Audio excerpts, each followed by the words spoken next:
اللہ تعالیٰ نے فرمایا کہ ان کی مثال ایسی ہے کہ جیسے آسمان سے بارش برس رہی ہے اور اس بارش کے اندر اندھیریاں ہیں۔ جب یہ وعید والی آیتیں نازل ہوتی ہیں تو یہ اپنے کانوں میں انگلیاں لے لیتے ہیں کہ ہم یہ سمجھیں گے کہ ہمیں سنا ہی نہیں، جب سنا نہیں تو ہم عمل کرنے کی مکلف نہیں ہوں گے، اور لحاظ سے صرف مصلحت کی وجہ سے اور دنیاوی اغراض اور فوائد کی وجہ سے اسلام کا نام لیتے تھے اور اسلام کا دعویٰ اور اظہار کیا کرتے تھے۔ نحمدہ ونصلی ونسلم علی رسولہ الکریم۔ اعوذ باللہ من الشیطان الرجیم، بسم اللہ الرحمن الرحیم۔ او کصیب من السماء فیہ ظلمات ورعد وبرق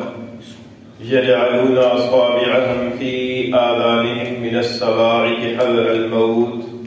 واللہ محیط بالکافرین یکاد البرق یخطف ابصارهم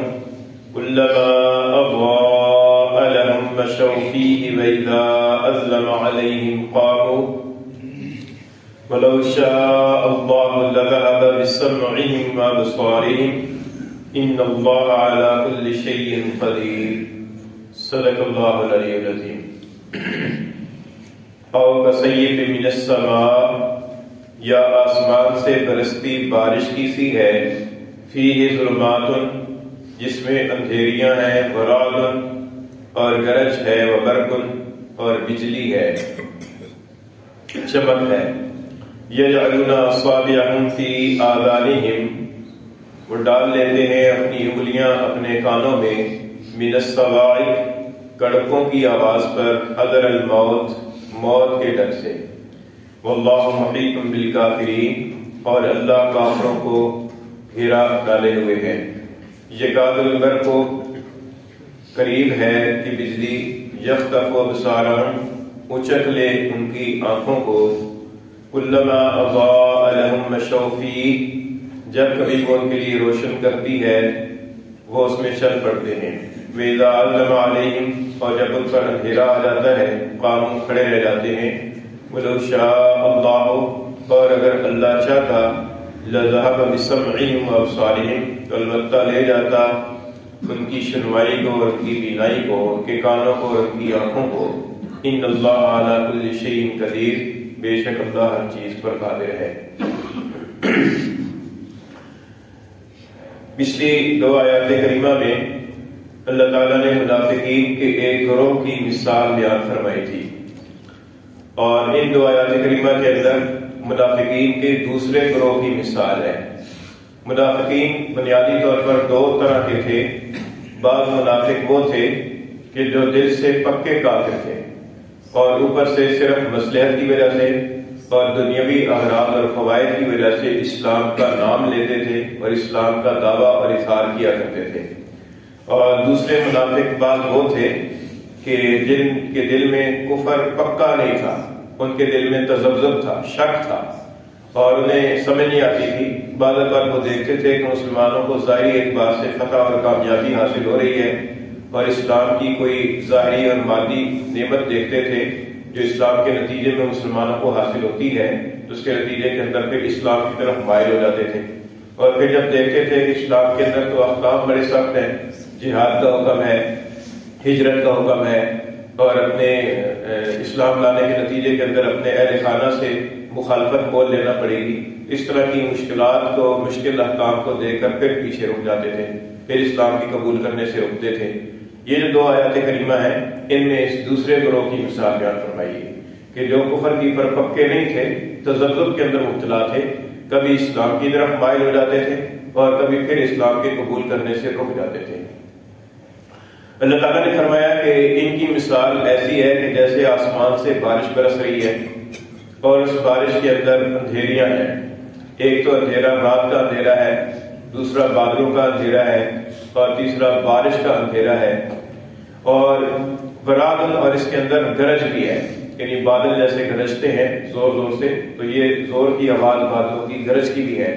وبرق، اور اس کے اندر بجلی بھی کونپ رہی ہے، بجلی بھی چمکتی ہے۔ اس طرح کا ایک منظر ہے، اور ایسی حالت کے اندر ایک آدمی ایسی انجان جگہ کے اندر کھڑا ہے کہ جہاں پر راستے کا اسے کوئی آئیڈیا نہیں ہے، کوئی اسے اندازہ نہیں ہے کہ راستے میں کس طرف جانا ہے، تو ایسی صورت کے اندر اگر بجلی چمکتی ہے اور اس روشنی کے اندر 2-4 قدم اٹھا لیتا ہے، پھر جب بجلی کی چمک جاتی ہے، اندھیرا پڑ جاتا ہے، پھر اٹھ جاتا ہے، پھر سمجھ نہیں آتی کدھر جائے۔ اور جب وہ بادل گرجتا ہے، اس بادل کے گرج کے ڈر کی وجہ سے اپنے کانوں میں انگلیاں دے دیتے ہیں اور یہ سمجھتے ہیں کہ اگر ہم نے کانوں میں انگلیاں دے لی ہیں تو ہم جو مصیبتیں ہیں، بارشوں کی مصیبتیں اور تکالیف ہیں، ان سے ہم بچ جائیں گے۔ حالانکہ یہ کیسے ہو سکتا ہے کہ ایک آدمی صرف کانوں میں انگلیاں دے کر اپنے آپ کو بچا لے؟ یہ ایسی ہے کہ جیسے بلی کو دے کر کبوتر آنکھیں بند کر لیتا ہے۔ اس کا یہ مطلب تو نہیں ہے کہ وہ بلی کے حملے سے بچ جائے گا، وہ تو صرف اپنا ایک خیالی ایک اپنے آپ کو سمجھتا ہے کہ میں محفوظ ہو جاؤں گا۔ تو یہی حالت ان کی ہے۔ تو یہاں پر یہ جو بارش ہے، بارش سے مراد ہے وحی، کیونکہ بارش بھی آسمان سے اترتی ہے اور وحی بھی آسمان سے آتی ہے، اور بارش کی وجہ سے زمین کے اندر سیرابی آتی ہے، اور وحی کی وجہ سے دلوں کے اندر سرسبزی اور تازگی آتی ہے، اور دلوں کے اندر ایمانی حرارت پیدا ہوتی ہے۔ اور یہ جو ظلمات ہیں، اس سے مراد ہے کفر اور شرک کی جو خرابیاں ہیں، جو قرآن مجید کے اندر وحی کی صورت کے اندر بتایا جاتا ہے۔ کفر کے اندر تکذیب کی خرابی ہے، جیسے پیچھے منافقین کی خرابیاں ذکر ہوئی ہیں کہ وہ جھٹلاتے بھی ہیں، جھوٹ بھی بولتے ہیں، دھوکہ بھی دیتے ہیں، اور اپنے آپ کو زیادہ سمجھدار سمجھتے ہیں، اور مومنوں کو بیوقوف سمجھتے ہیں، اور اپنے فساد کو اصلاح کا نام دیتے ہیں۔ اس طرح کی جتنی خرابیاں ہیں، ان خرابیوں کو اللہ تعالیٰ نے فرمایا کہ یہ ظلمات ہیں۔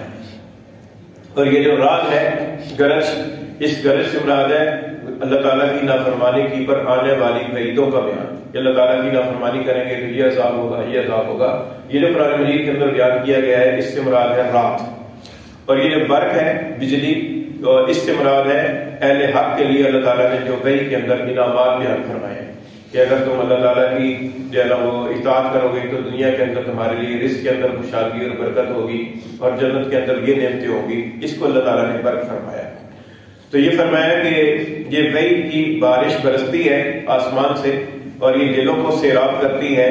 روحوں کے اندر تازگی پیدا کرتی ہے، ایمان کے اندر سرسبزی اور شادابی پیدا کرتی ہے۔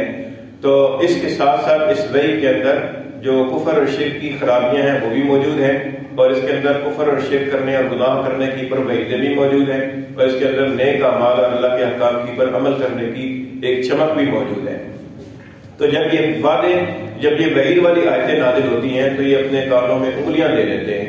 کہ ہم یہ سمجھیں گے کہ ہمیں سنا ہی نہیں، جب سنا نہیں تو ہم عمل کرنے کی بھی مکلف نہیں ہوگی۔ جیسا کہ آج کل بھی بات مسلمان سمجھتے ہیں کہ بس جتنا علم کم ہو اتنا ہی اچھا ہے، علم ہوگا تو پھر عمل بھی کرنا پڑے گا۔ حالانکہ علم نہ ہونا یہ ایک اور خرابی ہے، عمل کرنا ہونا یہ ایک اور خرابی ہے، تو دو خرابیاں جمع ہو گئی۔ تو یہ بھی ایسے کرتے ہیں کہ کانوں میں انگلیاں ٹھوس لیتے ہیں، ہم نے سنا ہی نہیں ہے، جب سننا نہیں ہے تو پھر عمل کا بھی ہمیں مکلف نہیں ہے۔ تو یہ فرماتے ہیں کہ اللہ تعالیٰ تو کافروں کا احاطہ کیے ہوئے یہ بھاگ کر کہاں جائیں گے؟ یہ کیسے عذر ہو سکتا ہے کہ اللہ تعالیٰ تو احکام نازل فرما رہے ہیں، اللہ کے پیغمبر دین کی تبلیغ فرما رہے ہیں، اور یہ اپنے کانوں کے اندر انگلیاں دے کر کہیں کہ بس ہمیں تو پیغام پہنچا ہی نہیں ہے، ہم تو اس کی مکلف ہی نہیں ہے۔ اللہ تعالیٰ تو ان کا احاطہ کیے ہوئے ہیں۔ اگلی آیت کریمہ کے اندر اللہ تعالیٰ نے فرمایا کہ یہ قریب ہے کہ یہ بجلی ان کی آنکھوں کی روشنی کو اچک لے،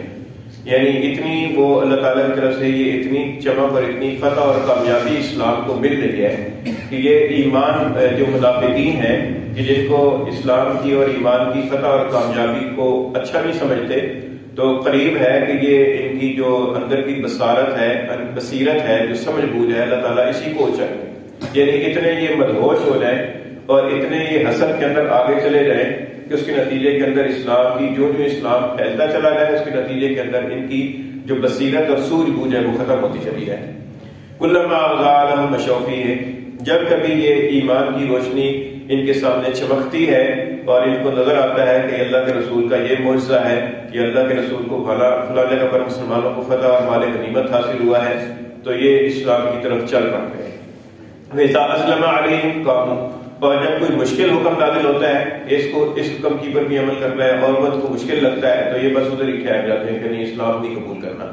اللہ تعالیٰ فرماتے ہیں کہ اگر اللہ تعالیٰ چاہتا تو ان کے کانوں اور ان کی آنکھوں کو لے جاتا، ان کی شنوائی اور ان کی بینائی کو اللہ تعالیٰ ضبط فرما لیتے، اس لیے کہ اللہ تعالیٰ تو ہر چیز پر قادر ہے، لیکن اللہ تعالیٰ نے ڈھیل دے رکھی ہے، مہلت دے رکھی ہے، موت تک کا وقت دے رکھا ہے اس موت تک کے وقت کے اندر جب چاہے وہ ایمان کو قبول کر سکتے ہیں۔ تو یہ دوسرے گروہ کی مثال اللہ تعالیٰ نے یہاں پر بیان فرمائی ہے۔ اب ذرا ترجمہ کی طرف توجہ کیجیے۔ فرمایا کہ او کصیب من السماء، یا آسمان سے برستی بارش کی سی ہے، فیہ ظلمات، جس میں اندھیریاں ہیں، ورعد، اور گرج ہے، وبرق، اور چمک ہے۔ برق کا معنی بجلی بھی ہے اور چمک بھی، اور ظلمات کا ایک معنی مصیبتیں بھی ہیں۔ دوسری جگہ پر اللہ تعالیٰ کا ارشاد ہے کہ قل من ینجیکم من ظلمات البر والبحر، آپ فرمائیے کہ کون نجات دیتا ہے تمہیں تری اور خشکی کی مصیبتوں سے۔ تو ظلمات کا معنی ایک مصیبت بھی ہے۔ یجعلون اصابعهم فی آذانہم، ڈال لیتے ہیں اپنی انگلیاں اپنے کانوں میں، من الصواعق، کڑک کی وجہ سے یا کڑک کی آواز پر، کڑکوں کی آواز پر، یہ صواعق صاعقہ کی جمع ہے، حذر الموت، موت کے ڈر سے۔ واللہ محیط بالکافرین، اور اللہ کافروں کا گھیرا کیے ہوئے ہے، اللہ کافروں کا احاطہ کیے ہوئے ہیں۔ یکاد البرق، قریب ہے کہ بجلی، یخطف ابصارہم، اچک لے ان کی آنکھوں کو، کلما، جب کبھی، اضاء لہم، روشن کرتی ہے وہ ان کے لیے، مشوا فیہ، یہ اس میں چل پڑتے ہیں، وَإِذَا أَظْلَمَ عَلَيْهِمْ، اور جب وہ اس پر اندھیرا کر لیتی ہے، قاموا، کھڑے ہو جاتے ہیں۔ وَلَوْ شَاءَ اللَّهُ، اور اگر اللہ چاہتا، لَذَهَبَ بِسَمْعِهِمْ وَأَبْصَارِهِمْ، تو البتہ لے جاتا ان کے کانوں کو اور ان کی آنکھوں کو۔ إِنَّ اللَّهَ عَلَىٰ كُلِّ شَيْءٍ قَدِيرٌ، بے شک اللہ تعالیٰ ہر چیز پر قادر ہے۔ یہاں تک یہ جو 13 آیات کریمہ ہے، وَمِنَ النَّاسِ سے لے کر یہاں تک، ان 13 آیات کریمہ کے اندر منافقین کی